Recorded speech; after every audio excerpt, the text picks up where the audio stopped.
हाय, मैं हूं एम आई अंसारी और आपका स्वागत है अपने चैनल एमकेजी क्लासेस में। और मैं आपको इंटर का मैथ पढ़ा रहा था। प्रश्नावली 1.1 चल रही थी, जिसमें प्रश्न नंबर 7 हमें आगे करना था। तो जो प्रश्न नंबर 7 करना था, अब कुछ बच्चों के कमेंट्स आ रहे थे कि आप सर कुछ छोटा लिख रहे हो जो हमें समझ में नहीं आ रहा है। तो मैंने कोशिश की है कि आज मैं थोड़ा बड़ा लिखूँ और कैमरे को भी थोड़ा पास में सेट किया है, जिससे कि आपको थोड़ा बड़ा दिखाई दे। तो प्रश्न नंबर 7 में क्या दिया था, उसने दिया है समुच्चय ए है कि कॉलेज के पुस्तकालय की समस्त पुस्तकों का समुच्चय, यानी कि एक कॉलेज है, मान लो आपका स्कूल ही है और स्कूल में जो लाइब्रेरी दी रखी है उसमें जितनी भी पुस्तकें रखी होंगी, तो उन पुस्तकों का समुच्चय दे रखा, उन पुस्तकों के समूह के बारे में कह रखा है। और संबंध दिया है उसने आर बराबर एक्स कॉमा वाई। यह कहता है एक्स तथा वाई में पेजों की संख्या समान है। एक्स पुस्तक ले ली एक उसने और एक वाई पुस्तक ले ली, और कहता है एक्स में भी जितने पेज हैं एक्स पुस्तक में, मान लो तुम्हारी मैथ की फर्स्ट है और मैथ की सेकंड पुस्तक है और उनमें पेजों की संख्या समान है। इस तरीके से उसने क्या रखा है। तो हमें सिद्ध करना है कि आर एक तुल्यता संबंध है। तो तुल्यता संबंध क्या होता है, जब कोई संबंध स्वतुल्य भी हो, सममित भी हो और संक्रामक भी हो, यानी कि तीनों संबंध जब सिद्ध हो जाते हैं कि वो तीनों संबंध फॉलो कर रहा है कोई संबंध आर, तो उसे हम क्या कहते हैं, तुल्यता संबंध कहते हैं। तो हम सबसे पहले क्या करेंगे, स्वतुल्य के लिए लिखेंगे। देखो स्वतुल्य के लिए, स्वतुल्य में क्या होता है, कोई भी व्यक्ति या कोई भी वस्तु अपने आप से तुलना करती है, खुद से तुलना करती है। तो हम सबसे पहले एक्स पुस्तक को ले लेंगे। तो एक्स पुस्तक में खुद में पेजों की संख्या समान होगी, यानी कि खुद के समान होगी। क्यों? क्योंकि कोई भी अगर मैं अपनी तुलना अपने आप से करूँ कि मैं खुद के बराबर हूँ, तो बिल्कुल जाहिर सी बात है मैं अपने आप के बराबर हूँ, अपने आप से छोटा या बड़ा थोड़ी हो सकता हूँ। ऐसे ही पुस्तक में जो पेजों की संख्या है तो वो खुद के बराबर होगी, कम या ज़्यादा तो नहीं हो सकती। इसलिए लिखेंगे चूंकि एक्स पुस्तक में पेजों की संख्या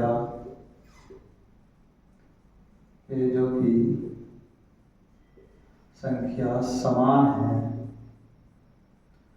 चूंकि एक्स पुस्तक में पेजों की संख्या समान होगी। एक सेकंड,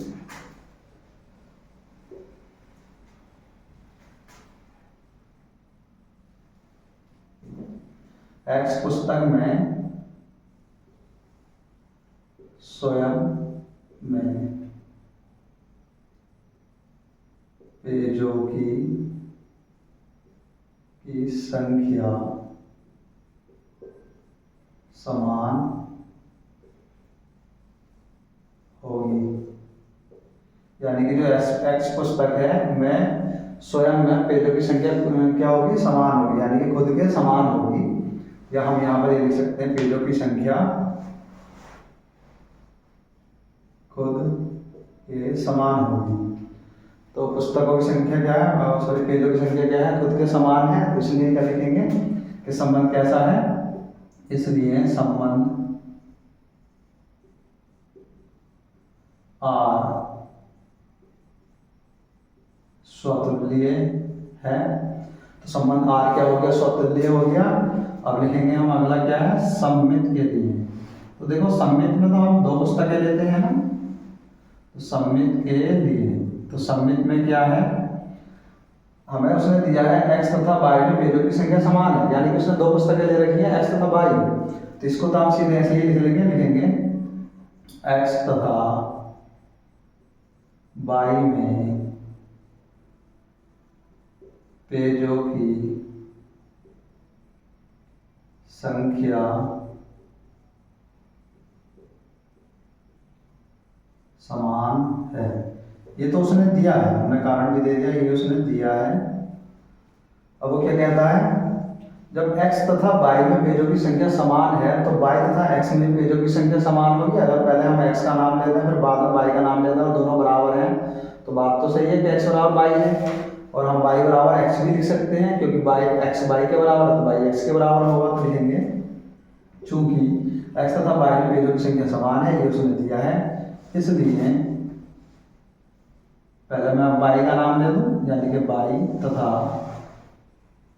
x में पेजों की संख्या समान होगी। तो पेजों की संख्या क्या होगी, समान होगी। अब मैं पहले हम x का नाम पहले ले रहे थे और y का नाम बाद में ले रहे थे, लेकिन दोनों बराबर है। अब हमने y का नाम पहले ले लिया, x का नाम बाद में लिया, लेकिन दोनों तो बराबर ही है। तो हम y का नाम पहले ले सकते हैं और x का नाम बाद में ले सकते हैं। में पेजों की संख्या समान है, समान होगी। इसलिए क्या कहलाएगा संबंध, इसलिए संबंध R सममित है। तो संबंध R क्या है, सममित है। अब देखो x तथा y में पेजों की संख्या समान है, इसका मतलब ये तो हुआ कि x, y अवयव है किसका, R का। R संबंध R में होना चाहिए। तो क्या y, x भी अवयव होगा R का, क्योंकि इनमें भी क्या है, आपस में पेजों की संख्या तो समान है। तो y, x भी अवयव है R का। तो x, y अवयव R है R का। तो y को x से संबंध रखना चाहिए, यानी कि y और x में पेजों की संख्या समान होनी चाहिए। तो y, x भी अवयव होगा, इसका R का होगा। इसलिए संबंध क्या है, सममित है। इनका इन लाइनों का मतलब यही तो हुआ। अब देखो हम नेक्स्ट करते हैं, अगला क्या है, संक्रामक के लिए। संक्रामक के लिए, तो संक्रामक के लिए क्या होगा, संबंध संक्रामक है, उसके लिए क्या करना पड़ेगा। देखो x तथा y में पेजों की संख्या समान है, उसने दी है। हम मान लेंगे y तथा z में भी पेजों की संख्या समान है। तो लिखेंगे x पुस्तक ली उसने और y पुस्तक ली है, 2 पुस्तकें ले ली हैं, और संक्रामक के लिए हमें 3 पुस्तकें चाहिए। तो x तथा y में पेजों की संख्या समान है, ये तो उसने दिया है। हम मान लेंगे कि माना y तथा कोई तीसरी पुस्तक ले लेते हैं, y तथा z में पेजों की संख्या समान है। हमने मान लिया, तीसरी पुस्तक मान ली है। तो देखो जब x बराबर y है, यानी कि इसका मतलब यही तो हुआ x बराबर y है, और इस लाइन का मतलब क्या हुआ, y बराबर z है। तो x को z के बराबर होना चाहिए, डेफिनेटली बराबर होगा। x बराबर y है, y बराबर z है, तो x बराबर z होगा। तो हम लिखेंगे तो x तथा z में भी पेजों की संख्या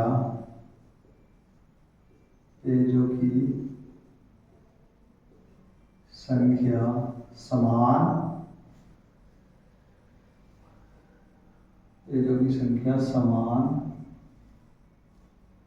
होगी। तो पेजों की संख्या क्या होगी, समान होगी। तो x तथा z में भी पेजों की संख्या क्या होगी, समान होगी। तो इस लाइन का मतलब यही तो हो गया कि x बराबर z है, या x, y अवयव है R का। इस लाइन का मतलब ये है, और इस लाइन का मतलब क्या है, y, z अवयव है R का। तो इस लाइन का मतलब क्या है, ये तो हुआ x, z अवयव है किसका, R का, यानी कि R में होगा x बराबर y, यानी कि x, y अवयव है R का। y बराबर z, यानी कि y, z अवयव है R का। तो x बराबर होगा z के, क्योंकि x बराबर y है, y बराबर z है, तो x को z के बराबर होना चाहिए बिल्कुल। तो x बराबर है z, या x, z अवयव है R का। इस लाइन का मतलब ये तो हुआ। तो हमारे पास x y से संबंध रखता है, y z से संबंध रखता है, और x को z से रखना चाहिए। तो x, z अवयव है R का, x z से संबंध रखता है। तो लिखेंगे इसलिए संबंध R संक्रामक है। अतः जब देखो अभी तीनों संबंध आ गए, स्वतुल्य भी हो गया, सममित भी हो गया, और संक्रामक भी हो गया। तो लिखेंगे अतः करके लिखेंगे, अतः संबंध